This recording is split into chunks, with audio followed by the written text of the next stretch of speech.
Hello, everyone. Can you guys hear me okay? Yeah. Okay. Hi, I'm Rahel Hain. I'm the new and current president of UA College Democrats. We are so happy that you guys are willing to have this discussion with us and talk about education. There's a lot of new changes that have been happening. We've obviously been facing it firsthand here at the University of Arizona, and we are so excited to hear and to discuss how these changes have been impacting us, what you've seen, what advice you have, and kind of the future you see for education, especially here in Arizona. Um, we have members here that are planning on joining us, so we are really excited for just an open and honest conversation and having this communication open with our representatives. So thank you, Representative Gutierrez and Superintendent Williams, for having this discussion with us. We are so excited. Again, anytime you guys are willing to come and talk with young adults here on campus, we are just so excited to really be able to talk about our experiences, especially with education. I grew up with two educators, so I'm very pro education here. I'm actually on campus now. So thank you today for taking the time to speak with us and have this open and honest conversation. Thank you, Rahel. And hello, everybody. My name is Madison Peterson, in case we haven't met. I previously worked on Kirsten Engel's congressional race. I'm now here at PCDP, serving as the Deputy Executive Director. I've had such a pleasure to meet Rahel. She's been an amazing addition to the UA College Dems, and just like the whole group they have over there, it's really been reignited. So we're really happy to see that. And of course, to Rep Gutierrez and Superintendent Williams, we're so thankful for your time. It's always great to be around you. You've never been a stranger to your constituents, which we all appreciate. And so I wasn't surprised at all when you guys agreed to do this. And yeah, if you guys have any questions for the representatives, please just leave them in the chat and I will filter them through. And then once your question comes up, you're more than welcome to come off mute if you have additional comments. But yeah, I'm really looking forward to the discussion. So Superintendent Williams or Rep Gutierrez, it's up to you guys, whoever wants to go first. I was thinking you speak for a few minutes and then we can do Q&A after that. Ladies first, please. Thank you. Thank you very much. Well, thanks, Madison. Thanks, Rahel. I'm so excited to be with you all. And yes, please, I want to come onto U of A campus and talk to college students. That would be amazing. My name is Nancy Gutierrez. I serve as the representative for LD18, which is a little bit of Oro Valley, a little bit of Marana, all of the foothills, and then from Country Club Road east down to about 22nd and Pantano. So a big swath of Tucson, and I serve in the Arizona State House. I'm the assistant minority leader there. I am the ranking member on the education committee, and I serve on the appropriations committee. I've been a public school teacher here in Arizona for decades. And so I've taught everything preschool, for kindergarten, first, second grades, community college math. And since 2013, I've been teaching at Tucson High. This is my first semester not teaching at Tucson High.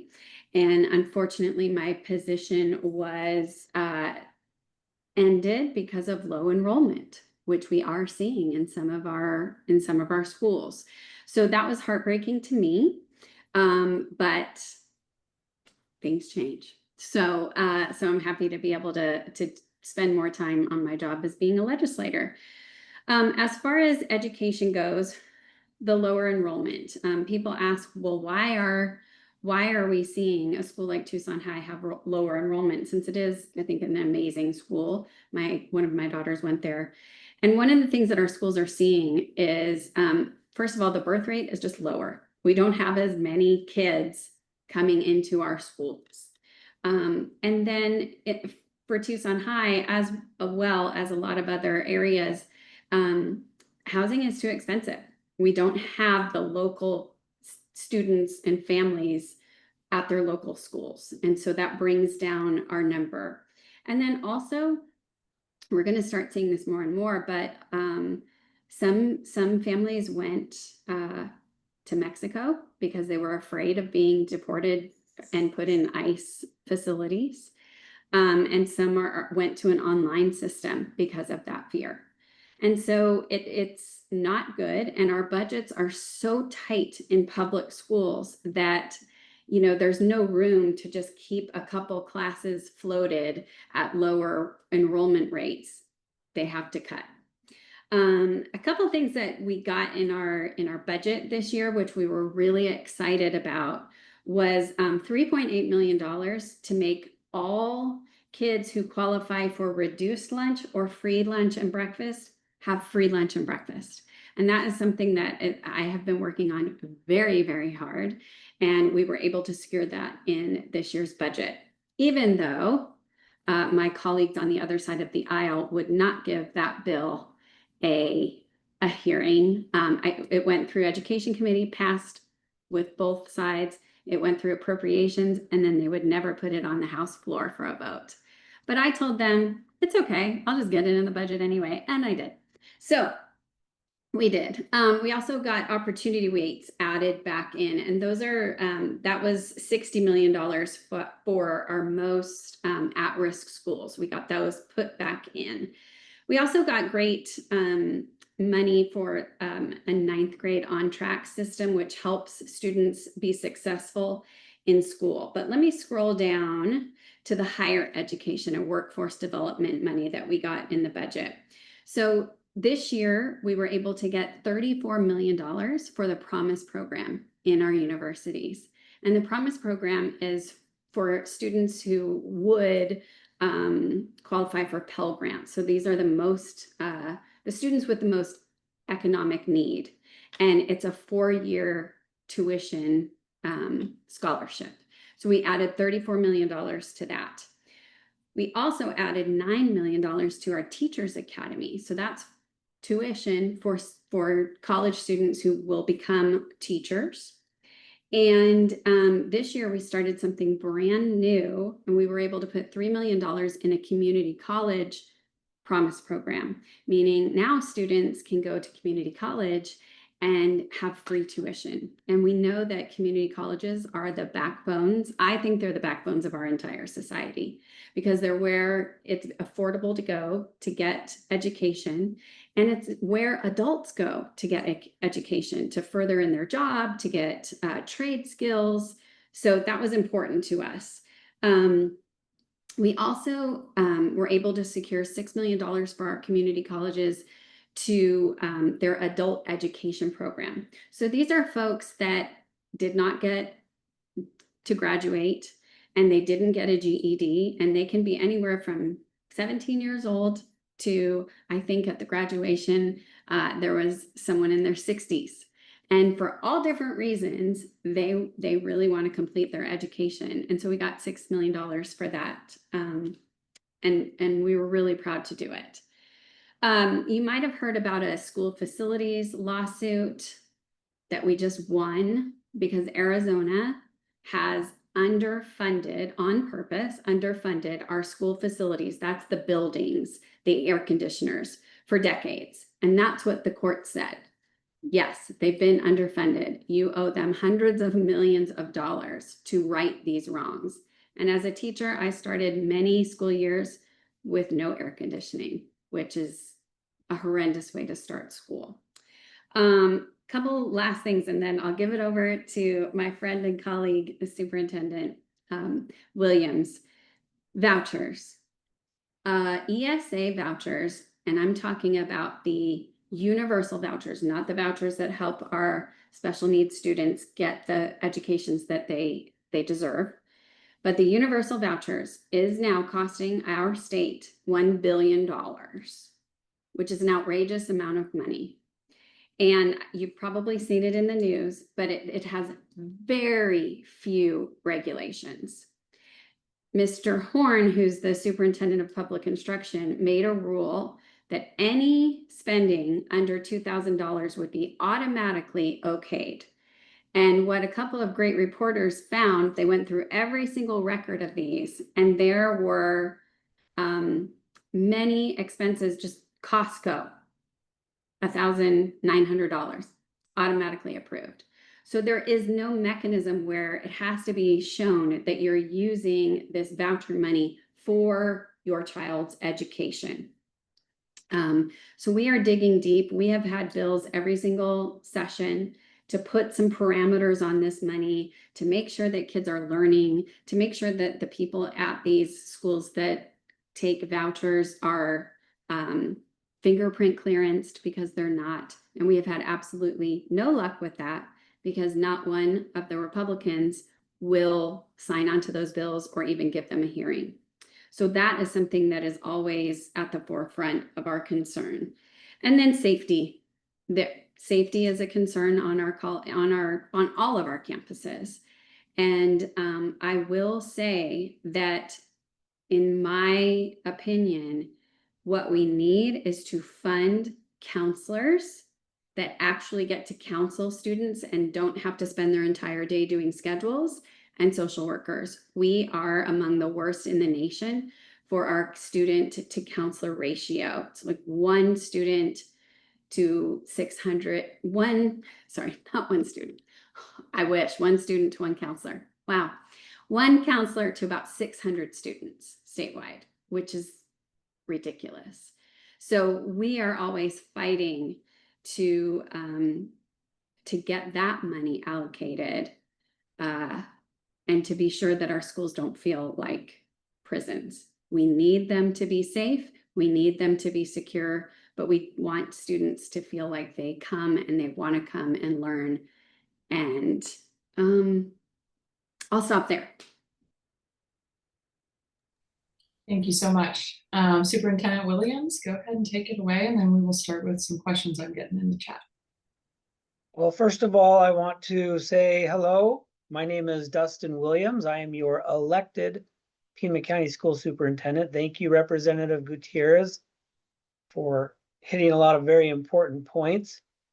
You have an elected school superintendent, and it's not just TUSD, and it's not just AMPHI, it's the whole county. So you have an elected treasurer and a recorder and a sheriff.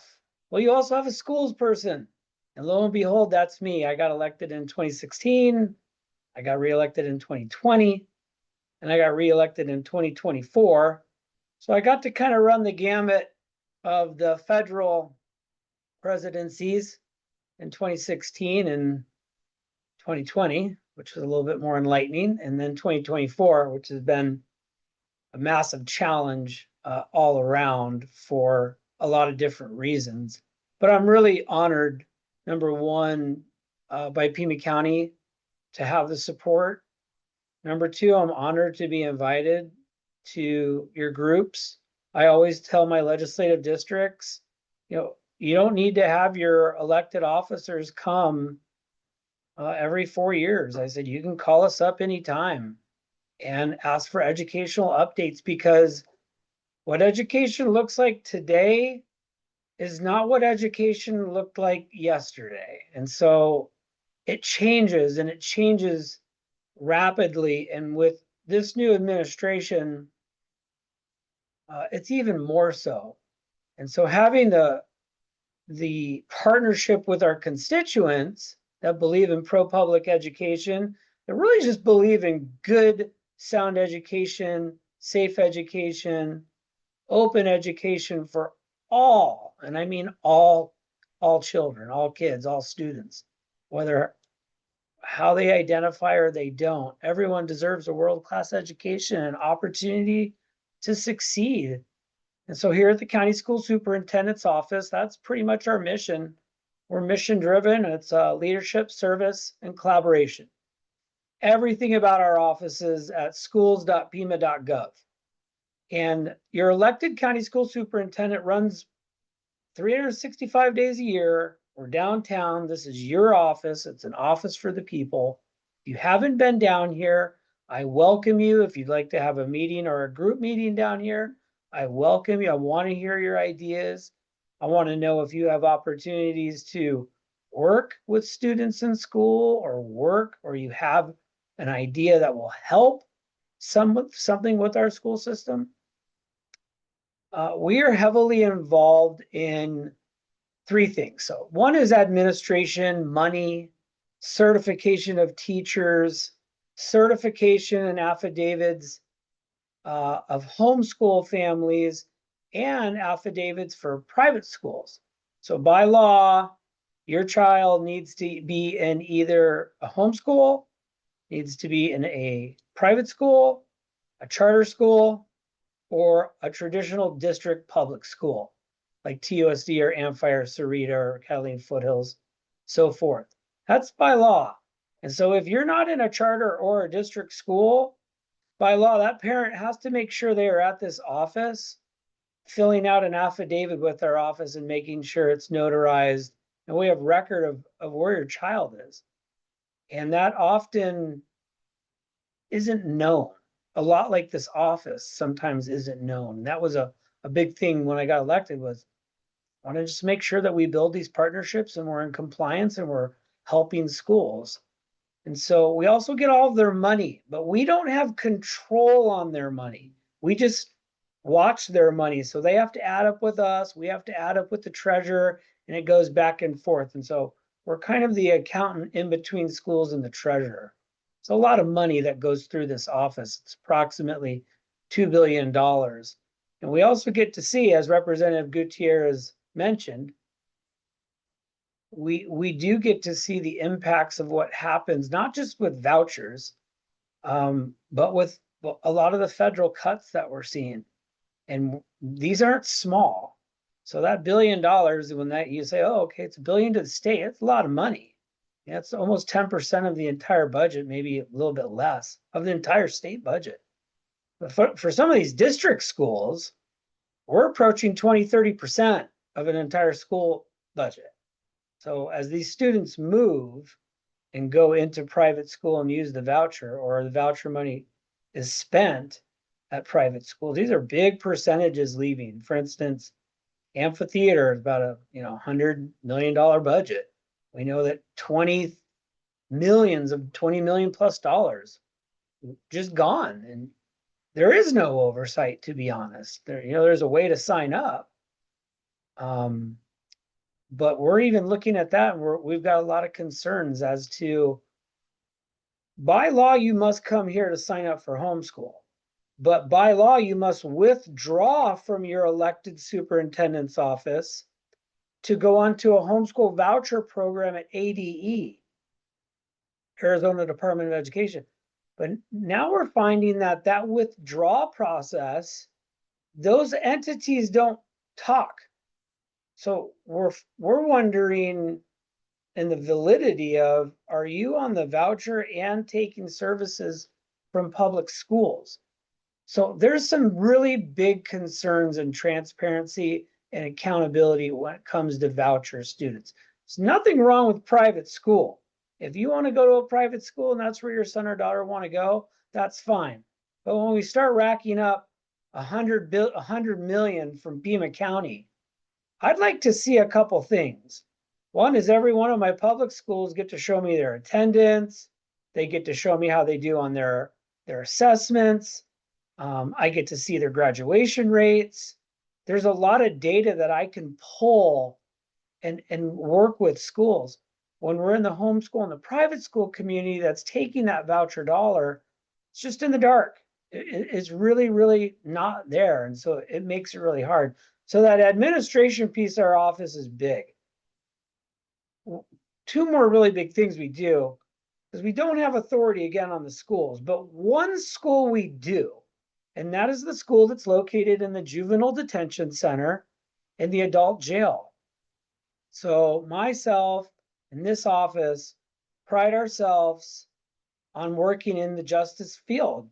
And our goal is to create programs that help justice-involved youth and adults, get them back into the community, whether it's education, whether it's a GED, whether it's a job trade skill, whatever we can do to re-engage these populations that have been withdrawn or currently incarcerated.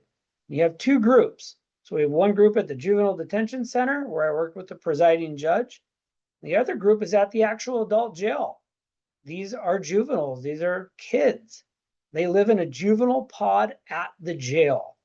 And at the stroke of midnight, their birthday present, when they turn 18 is they get pulled out of their cell and they get walked over to the adult side, which is still in the same complex. And that's scary, right? Like you're really meeting these kids and they've done some bad things, but they're not bad people. They've had some hard lives, but there were still brilliant kids. And then to see them pulled out at midnight at 18 years old to walk over to the adult side is something horrific and really scary. So we really focus a lot of attention on an area that we have a lot of authority, and that we know we can do a lot of good. And so we work a lot with the justice involved system.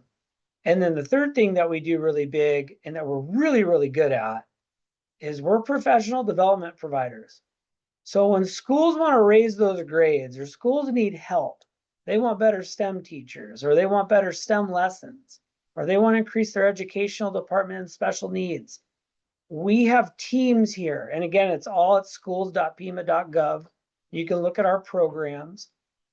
And we bring in a team that has directors and qualified officials that come in and work with all of these schools.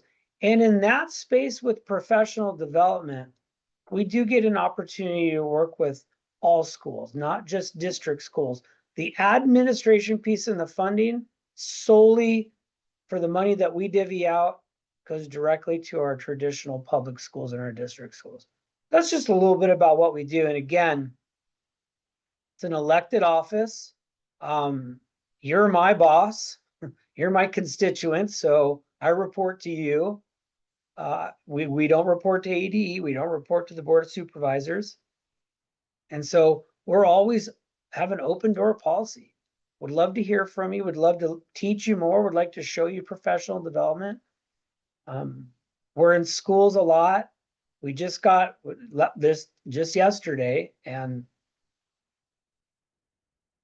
I'd be remiss if I didn't, say my heart felt to the schools, to all the schools that have to go through some of the most violent acts that have ever happened.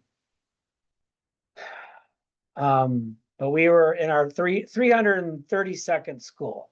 So I've been in 332 schools here in Pima County. And when we look at the enrollment and you see the differences of things and where development is growing and you look at enrollment, you can really look at a whole, there's a deep dive into what's happening. There are birth rates that are changing.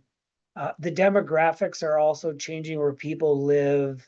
There's also just a different look. Like when families don't go to their traditional district school anymore, it's very, very few, live in their area, they walk to their school. Those days are just gone. Like they're quintessential walker to schools. There's just not a lot of them left. There's a lot of what's called open enrollment. And that open enrollment goes all over. I've got families, live down on Valencia and, Campbell, and they go all the way to Marana. And there's a reason that they're doing that. And those are aspects to look at when we talk about enrollment. So again, happy to be here. Looking forward to more questions. And again, this office is your office and you're always welcome. Thank you so much. That's amazing. And yeah, we definitely want to take some time to acknowledge, the completely senseless loss of life we continue to see in the country. I mean, we put out a couple statements about it, so I won't spend too much time, but it just makes no sense to us. And of course, our thoughts are always with victims and families, and we're constantly, advocating and thinking about how we can fix this mess. So anyway, I know a lot of people want to talk about vouchers, which I think is important, and we will, but I do want to start with the first question, which either of you can take. Constituents want to know what will be on the ballot this November for school districts. Yeah, go ahead. Nancy, go ahead, well, please. This November, hopefully we will see, well, not this, 26 November, we will hopefully see Prop 123 on the ballot. Prop 123 is, it was passed 10 years ago. Voters voted it in, and it takes some of the lottery money and gives it to public district schools. It's about $250 million a year that public district schools get every year. And it has to be renewed every 10 years because it was a voter initiative and that was put into it. We tried to get it on a special ballot last year, and we're unable to do that because Republicans wanted to put vouchers on top of Prop 123 and put them, it would have made vouchers, as they are, universal vouchers, in the Constitution, which would make them virtually impossible to change. So we rejected that idea. They pulled it, and we need to get a clean Prop 123 renewal in 2026, November. So you will see hopefully signs and yes on Prop 123, just like we did 10 years ago. We still need that money, because if we don't have that money from Prop 123, we have to fund that from the general fund. And that's what we had to do for this fiscal year. So $250 million from our fiscal, for this fiscal year had to come from the general fund because we had not renewed Prop 123. Good to So know. I'll go ahead. This is a great question, and I'm glad you asked it, because our office, we're also an election department. So when schools want to go out for bonds or overrides, or if governing board members want to be a governing board member and a candidate for a school district, you come here. We do all of your elections. So what you're going to see coming up right now, and this is really important, you're going to see some bonds and overrides if it's in your district. And I'm a strong proponent for that. So currently we have TUSD doing an override. Flowing Wells is doing a bond, and Sunnyside is doing a bond. I'm just making sure. Yep.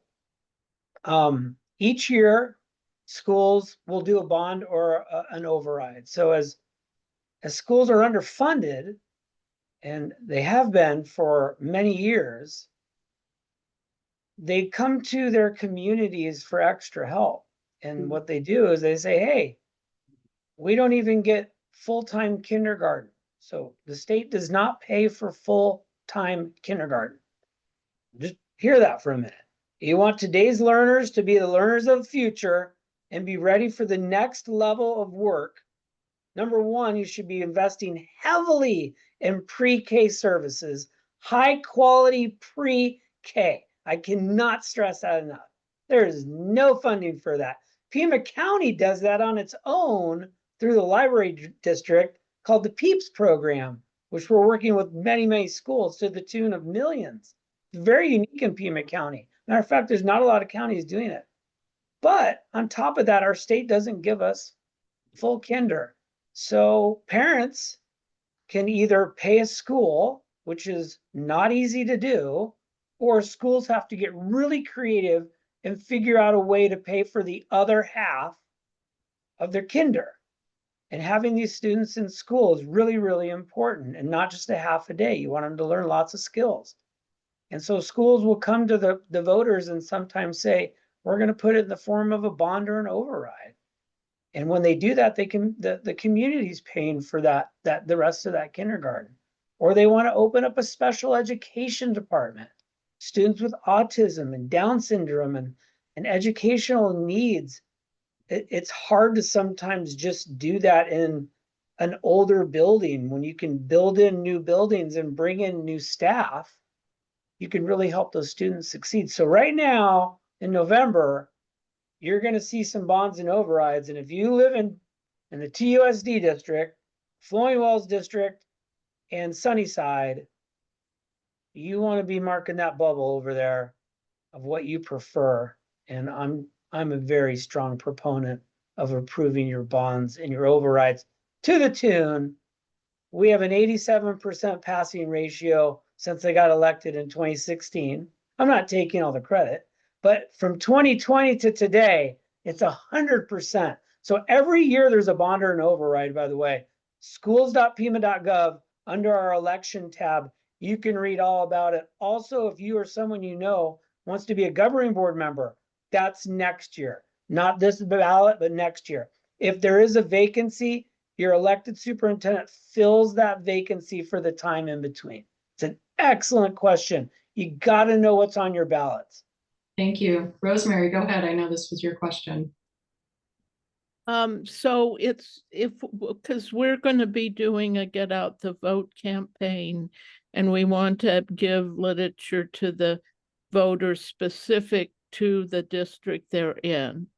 So that would be on the website schools.pima.gov. Yeah, absolutely. And a matter of fact, you should take it one step further, Rosemary, is whatever district you're with, we should probably try to get you connected with their foundation or their PAC or whomever is running that bond or that override, because we just do the election part of it. We do all the language with the district and the lawyers, and then we put the information on our website under elections. But you really want to make sure that you're partnering with however they're running that campaign and collaborate together, because they might already have a flyer for you. Great. The teachers unions in each school district will also have materials that because they're the ones that I see canvassing as well. So I'm sure they would love that help. Okay. Great idea. Great. A quick question for you, Superintendent. You discussed the county schools that we have for the juvenile detention center. Someone is asking if you utilize volunteers to help the students at the juvenile school. We do. We do. We don't get a lot. It's a tough environment. But we do get some people that come in and help with tutoring. They also come in and help with sometimes just organizing with the teachers and being another body in the room with also our correctional officers in there. But if you are interested, we volunteers, we can put you to work. I mean, we have so many different programs, whether it's working in our juvenile system. We, like I said, we do programming. We have a program called Community Share. We purchased this for this entire county. This takes volunteers, and then it takes business, and it takes 501c3s, and it matches them with educators if they have a need. So if there's an architecture teacher teaching architect, and you happen to have an architect background, and you both get on our platform, and it's free to you. We purchased this, it's been approved, so please utilize it. It matches you. But yes, if you would like to come to our school accommodation district, love to have you. Amazing. Okay, I have another question. This one is more towards college admission and things, and then I think we can move into more ESA voucher talk. So there is no more guaranteed admission based on test scores, GPA, new essay requirements. How do you expect these changes to U of A's admission process to affect in-state students? That is a great question. Ooh. I know that when I speak with the Arizona Regents or any of the U of A, President Garamella, I always emphasize that our in-state students should be at the top of our priority. U of A has had a little bit of a financial issue, and we know that out-of-state students pay a higher tuition, and our international students pay the highest tuition. And unfortunately, with President Trump's policies, I'll call it that, policies, not giving, literally making it impossible for out-of-country students to stay here. That was a huge cut to the Arizona university's budgets. So the real answer is, I think that Arizona students should be priority. I don't know how the university is planning to do that, but that is an ABOR kind of situation, the Arizona Board of Regents. But I would be more than happy. Actually, I just got a text with Adriana Grijalva, and she's setting up a student meeting for me just to listen to what students are thinking, especially about the cultural centers, because that has been a really sad thing to see them go. So I am more than happy to be a conduit between students and APOR, if anyone would like. Always happy to help students voice their opinions. Thank you both for being such strong advocates. Okay, let's talk about vouchers, the hot topic. I think a lot of us have probably noticed the kind of back and forth happening. We've always had it on our side, but it seems now like the Republican Democrat, or the Republican Party here in Arizona seems to be, or at least the chairwoman seems to be reaching across the aisle a little bit more. Do you feel a little more hopeful seeing interactions like that, that maybe we can and will be able to get something passed as for regulations with vouchers? I mean, you have to have hope. So yes, I was very surprised and glad that she said, you know, when she was confronted by these reporters who were like, we have 8, my dogs are upset about it too. Sorry. My God. Very hopeful. So we are reaching out here, Dustin, I'll give you the floor, and then I'll come back when my dog, I'm going to go yell at my dog real quick. Roof. So about the admission thing real quick with universities and colleges, I've told everyone, get in touch with your colleges like now.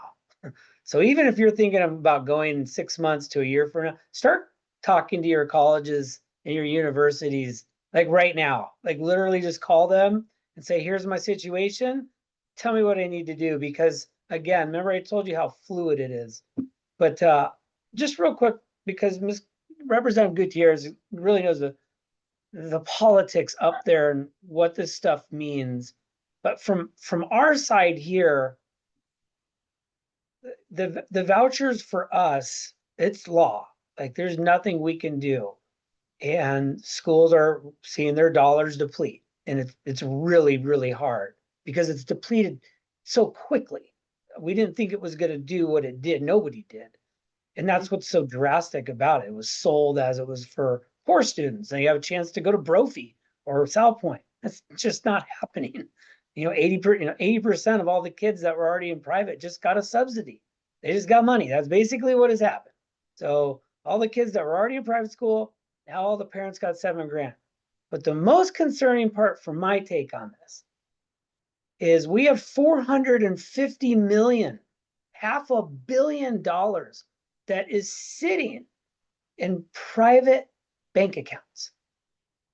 That is just maddening to me. Like all of that money that we are scrounging for in public ed, and you're telling me there's $450 million sitting in personal bank accounts?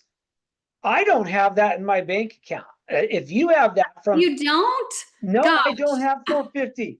I don't have 450. So that's kind of my thought on where I get really stuck with vouchers. Yeah. As far as what's going to happen, Representative Gutierrez, you know how it is with the Republicans up there and what they think of the vouchers. So what is your take on I do. Well, we are going to reach out to Ms. Swoboda and hopefully start a discussion about what are some, we had a bill last year to just cap the income. If you make over $100,000, you're going to get fewer voucher dollars. So we have to start somewhere, because honestly, I think also the Republicans are going to have to come to terms with, if they don't do anything, this program is going to kind of eat itself. It's unsustainable. And I'll tell you something that I found out. I met with our Auditor General, Lindsay Perry, and she is incredible and very good at her job. And she told me that she audited the original voucher program, and then they did a 12-month review, and now they're at a 48-month review from not the universals, and they cannot get Tom Horn to give them any of the information that they have asked for. They haven't even had the ability to audit the universal program, which I think is a problem and she thinks is a problem. So I will be talking with Matt Gress, who in the House is the chairman of the Education Committee, because I really, truly believe that he should want an audit too. I mean, where is this money? There's a kind of an argument between Tom Horn and Treasurer Yee as to who's keeping track of this money in these private bank accounts. And both of them kind of are like, oh, not me, it's the other one. And the truth is, it's both of them. And so, and it took records requests and going to lawyers for these reporters to get the records that should have been provided easily. So that's the direction we're going. Audits, and maybe start with some of those income caps. But for me, I mean, I would like to put a pause on the whole program right now, because I think it is so incredibly out of control and so filled with fraud that it is not within our state's best interest to treat our tax dollars like that. And there is no other, like people say, well, my money should follow my child. Well, this is tax money we're talking about. So that's like me saying, well, you know, I don't believe in having police in my neighborhood. So I'm going to go ahead and not pay my tax dollars. I don't want it going to Tucson Police Department. Or I don't want my tax dollars going to, you know, anything that is a public commodity that we pay for with tax dollars. That is ludicrous. But public education is what it is. It's public. That's what our tax dollars go for. And public education is the only education that accepts every child, no matter what, accepts every kind of disability that a child may have, every language that is spoken. And, you know, these private schools that these vouchers are going to can discriminate in any single way they want to. And guess what? They do. And it, to me, it is morally wrong for our tax dollars to go to those schools. Absolutely. Yeah, very Sorry, soapbox. Yeah. Very No, no, passionate. no. I think you explained that perfectly. Someone else is asking, I guess goes back to the hopefulness thing. Do you feel like the millions of dollars that we have just lost to ESA vouchers will ever be recovered? Or should we just focus our efforts into being hopeful that regulations will be placed in the future? No, I'm not going to stop until we recover it. You know, like that's just unacceptable to me to say, well, that's $1 billion. Heck no. I want to go after all of those accounts where the parents have, you know, had a kid, they've gotten vouchers, and now that money's just sitting and their child is in college. I'm paying NAU tuition right now for my daughter. That voucher money should not go for college tuition, and it shouldn't go for vacations, and it shouldn't go for diamonds. So yes, we should absolutely work to get that back, and work at all of the parameters that we can. And I truly believe some point soon, we are going to get public schools we are going to get such an influx of so many students in micro schools and some home schools where the parents, you know, saw this as an opportunity to go, okay, well, I could teach my kid. I'll get $10,000 a child. And I think our public schools are going to have an influx of these students who don't have any kind of skills. Mm-hmm. And then it's the public schools that are going to have to, you know, go, well, how do we reteach, you know, these sixth graders who are at a second grade level? Because the people, I'll tell you something, teaching is an art and a science, and I got a degree in it, and not everyone can teach. Yeah. Thank you. Last question I have here. In both of your opinions, what would be some benefits and some problems with signing on to the federal voucher plan? And if you wish to speak on it, do you feel like Governor Hobbs might get some pushback if she decides not to sign on? So, I mean, it's a great question. You know, the voucher program, when it was first built, it had some brakes on that bicycle. It had some barriers. You couldn't go outside, and it was really contained.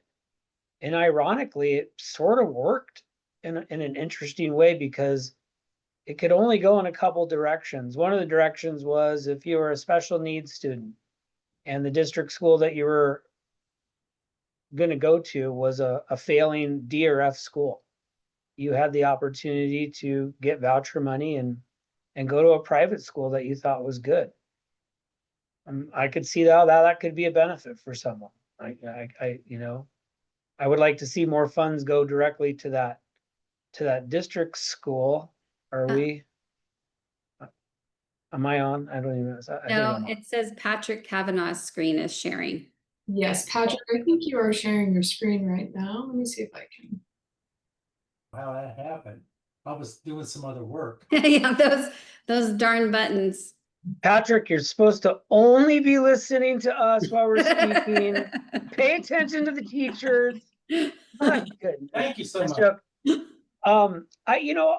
So there was also one of the parameters, it was for military families. And I could see if you're a military family and you were prone to going to private schools, and this program was going to benefit you to go to the private school you wanted to go, and you couldn't afford it, and it was going to give you some money, I could see how that could benefit you.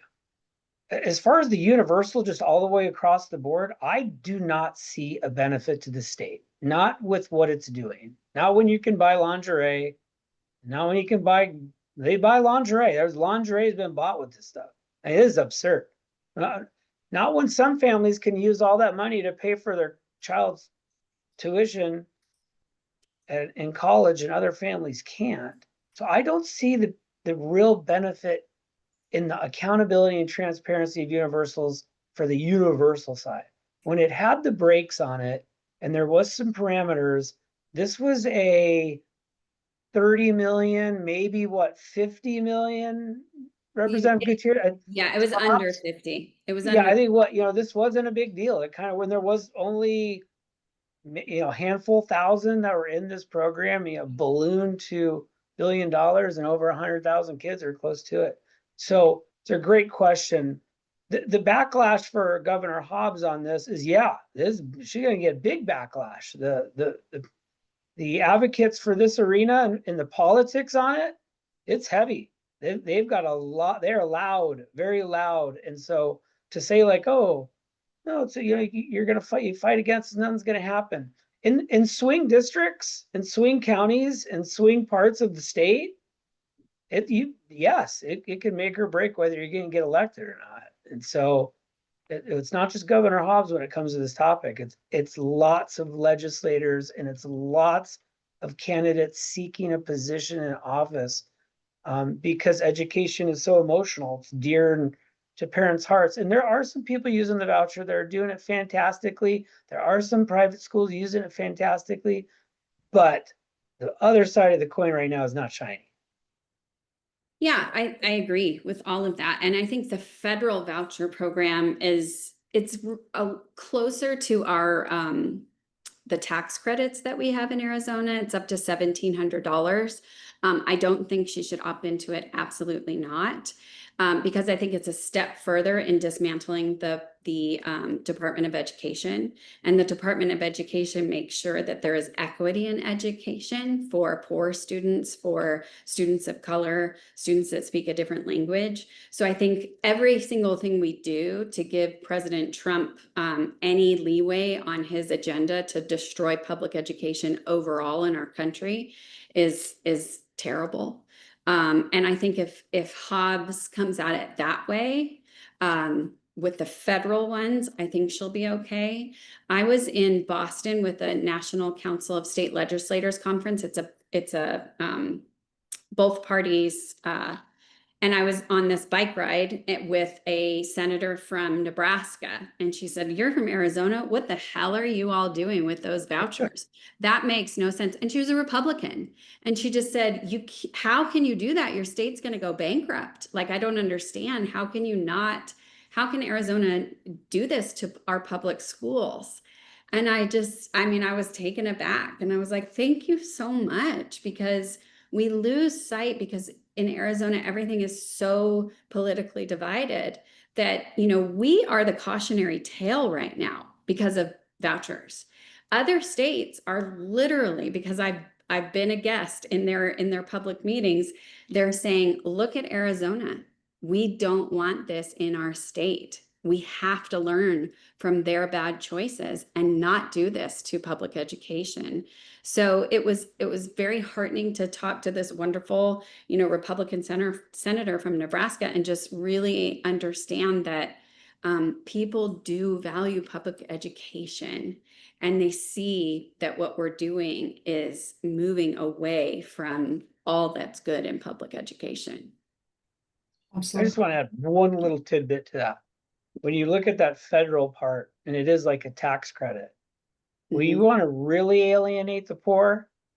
How many poor people have $7,000 to up front and wait to get their taxes back? Yeah, it's for the wealthy. Absolutely. I mean, that to me is where it's like, whoa, you really want to, talk about inequity here. At least the program Arizona has now is if a family that is economically challenged and uses the voucher the correct way, can get that money. But if you use it through a tax credit situation, and you're going to have to upfront that money first, there's no way they're going to be able to come up. I mean, these private schools are $10,000 and up. Some of them are $20,000. Yeah. That's a year. That's a Well, year. definitely by definition, literally. Well, as soon Melissa, as the did you have a- vouchers hit, their prices went up, because of course they Of did, course. right? All the Right. tuition went up by $7,000. It's crazy. Melissa, I saw your comment in the chat. If you have a comment to add, feel free to just unmute yourself or ask a new question. I just wanted to say, I've written a public education blog about Washington State for the last decade or more. And I wanted to say that Nancy is spot on. I always use Arizona as the example of how low you can go in student funding. Shocking when I got here. I thought Washington State had some issues, but this is unbelievable. And then to say to people, this voucher program in Arizona is the devil. And all we have to do from the rest of the country is watch it unfold, watch the cost, the $1 billion cost. Our state isn't big enough to take $1 billion out of the budget. And so, I hear you, and I think that you're absolutely right on that point. Thank you.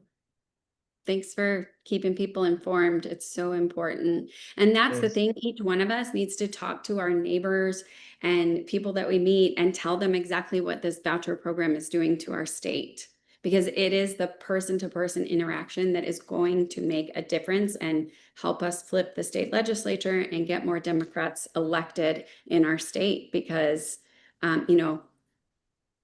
everyone has to do it. We really do. I have to admit, when I first learned about the vouchers, a couple of years ago, it was quite complicating for me to digest and understand. And also, like, these new things are added or taken away or proposed all the time with it. Once you really understand what's going on, it's become sort of a passion project for me to be like, all of you guys need to hear and know about all this money that's just going around recklessly, because I promise you'd want to do something about it if you knew about it. Yeah. Well, and it is, speaking of colleges, our colleges and universities are literally not funded by the state. So like, they have cut funding to our colleges. We have cut funding to our universities to the point where they are literally holding on by a thread. And that's the truth of it. And so if we want robust education in Arizona, preschool through 20, we have to change that, and we have to start funding our universities, our public universities. anyone who wants to get more involved after this call, I assume that you're pretty involved if you're here, but if not, I'll be sending an email out, and I'm more than happy to get, people activated. I don't have any more questions in the chat. I was hoping maybe anyone on here might be willing to share a personal story they have, ask a new question. If not, then I think we will wrap up. But yeah, again, these are representatives. So any personal stories you have that might resonate, we'd be more than happy to hear from you. So I put my email in the chat as well. So anytime, you don't have to be a resident of LD 18. I represent the whole state, really. So please feel free to reach out anytime. And there's Dustin. I'll add mine as well. perfect. Okay, does anyone else have any outstanding comments or questions or concerns or anything they want to talk about? It's open floor. It's really nice of you all to come on a Zoom at 5 o'clock on a Thursday. So thank you for being here. Yes. Yeah, I agree. And thank you for inviting us. And I know I speak for Representative Gutierrez. We've been we travel together, and I see her all the time when we're talking. Again, don't wait. If there's something you want to know, you want us to, we'll both show up anytime and You bet. talk things through. Or if you need some specific data on something, let us know and we can dig it up. Yep, absolutely. I can vouch for them too. And Nancy, I just got to call this out. The outfall of them having cut so much money out of the schools that they freed up your time to go kick their ass on a more regular basis. It's going to be the biggest strategic mistake they ever made. Thank you. And yes, they will rue the day. It's my favorite thing. Rahel, Oh, I see your hand. Sorry, Madison. It's Oh, the you're good. Don't worry. sorry. So apologies, I am driving right now, but I just wanted to say thank you for coming and speaking with us about this.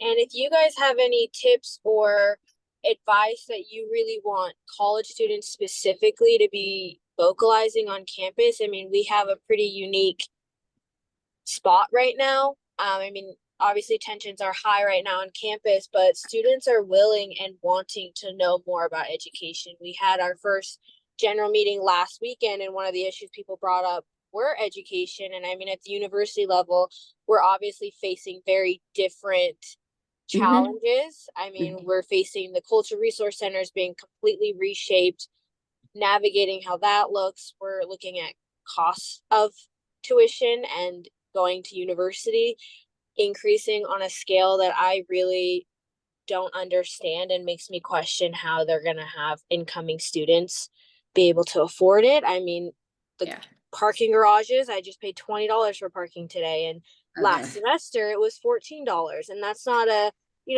that's not the craziest difference, but when you're a transfer student who commutes every day, that really does change the experience of education.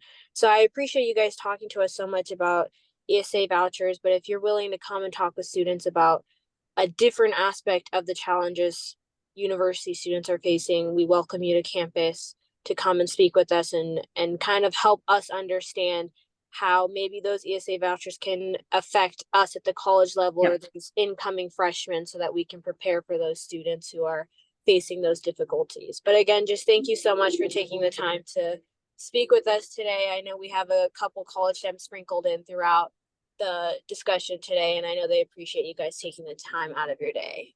Thank you.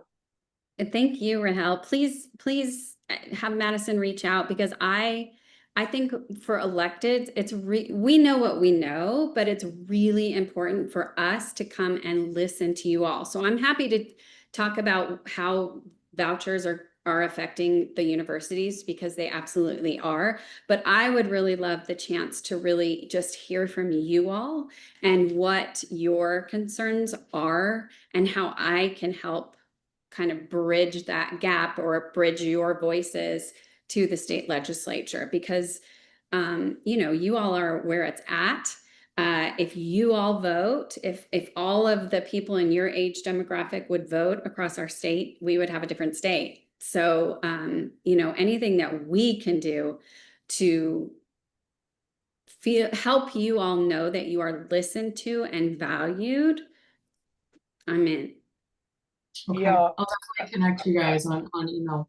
Super. I like to echo that, Rahel.